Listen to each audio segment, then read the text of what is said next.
Hello বন্ধুরা, পারদ শিবলিঙ্গ যে কি অপার মহিমা, যদি একবার দর্শন করেন, দর্শনেই অনেক পাপ মুক্ত হয়, অনেক বিপদ কেটে চলে যায়।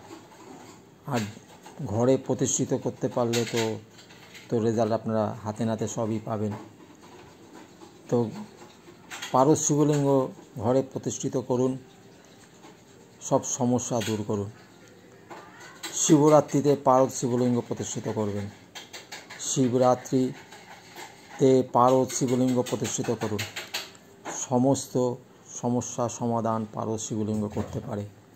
অপার মহিমা পারদ শিবলিঙ্গ, একবার প্রতিষ্ঠিত করে দেখুন। প্রত্যেক ব্যাপারেই আপনি সফল হবেন এবং সুন্দরভাবে দেখে শুনে বুঝে তবেই কিনবেন। আমি ভিডিও এর আগে ছেড়েছি, সেটা দেখে নেবেন।